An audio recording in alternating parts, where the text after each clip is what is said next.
Hey guys, this is gonna be a quick video. This is unfinished build, but maybe it's gonna be like inspirational build for someone. So I wanted to play Soul Eater build. Soul Eater, I thought that it's gonna be like dead because of the temporal chain knives, but then we also introduced the increased flask effect duration tattoos, and this was the idea to stack those, but the flask effect duration tattoos, the last time I bought them were 40 years each. So that's becoming way too expensive, and I tried to do it like a cheaper version, but in the end I just did not like how it played. And this is a poison using Viper Strike and also using Echoforge. Echoforge just gives a lot of damage and it kind of goes well with Viper Strike, but the build had no defenses, only using Defiance of Destiny for the defenses and nothing else. It could be fixed, improved, but I just in general did not like how it played, and I think poison doesn't really go well with the Soul Eater. You want like immediate damage. Yes, sure, it can ramp up poison stacks very quickly. It just does not feel great in my opinion. So this is very unfinished build. Did not know what I want to do in the end or how I wanted to fix it because it just did not feel great. So I don't even have small cluster jewels. I allocated points but did not take anything. I did not know what body armor to use, so I just used Azir Splendor to get a bit more armor and like life on kill, resistances, stuff like that, and it was cheap to get a 6-link. Also because you do want enough dexterity points to use those tattoos, you kind of don't want to travel too far away from the Pathfinder. This is by the way Pathfinder. You don't want to travel too far away from starting area because like you do need dexterity nodes, and I'm also using the Warrior's Tale unique jewel that gives 100% increased effect of tattoos. So the build can become very expensive very quickly just by stacking tattoos, and if you don't want to use medium jewels. In my plan with like 100 souls, like it could have okay DPS if you get enough souls, but the poison DPS wasn't that great, and like it would require more like improvements, and in the end I decided to not go to the left side of the tree, but then I would lose there's a lot of things missing and you would have to fix it. But the main idea was because those tattoos are expensive, I would stack some medium cluster jewels, but those can also be expensive if you want like medium cluster jewels for flask effect duration. There are flask like recovery rates, so don't mix those. You want 6 points and you want 35 effect. That immediately is like 2 divines.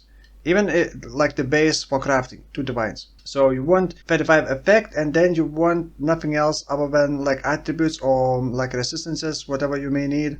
You don't want like extra passive nodes, unless it's like special reserve. I do like this one because it gives regen and damage. And this build, if you never played Soul Eater build, essentially you use your flask once and then you just run through map stacking souls. But the problem is you cannot use flask, because if you use flask again it resets the Soul Eater, and the Soul Eater duration is based on the first flask that you click. You cannot like belt swap into Mage Blood. That's not gonna work. It will snapshot the flask duration the moment you use it.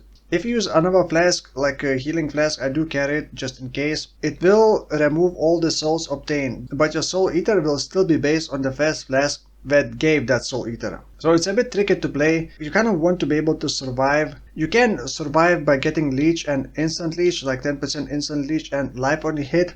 Especially life on hit works really well, but the thing is it doesn't really go well with Viper Strike. And I did also want to stack a bit of melee strike range because it feels really bad if you cannot reach enemies. And I think you would want a lot more melee strike range, but there's not many places to stack them here, because if you travel to the strength nodes for the melee strike range tattoos, then you're not gonna have enough points to stack flask effect duration tattoos. And if you do that, dexterity also gives accuracy. This build will also need enough accuracy, so you may actually also have to run precision to fix accuracy. You don't really care about the flask charges gained.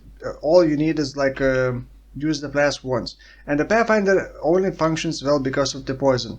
If it's not poison, I would not even consider a Pathfinder because you don't really benefit. You cannot gain souls flask like this. Once you use enkindling orbs and roll increased like flash duration, you essentially want double flash duration. The normal modifier and then enkindling flash duration. But enkindling will also prevent you from gaining flash charges during during its effect. So my blast currently should last around 60 seconds, which is like 1 minute. I basically can clear tier 14 maps in 2 uses of Bismuth Flask. So essentially somewhere around 2 minutes. The good thing about Pathfinder is that with this kind of attack speed, once you stack souls, it automatically applies Wither.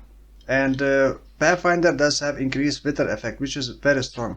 So you very quickly stack Wither, you ramp up the damage very quickly as well. But it's also not instant, it just did not feel great. I think I'm gonna keep this video short. There's not much to talk about because it's not a finished build. So I'm gonna leave path for building import code in the description.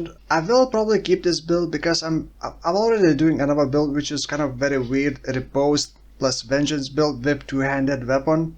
And that's gonna be possible because of Blue and Red Nightmare and tattoos as well. And I may actually redo that build and this build into a skeleton loop.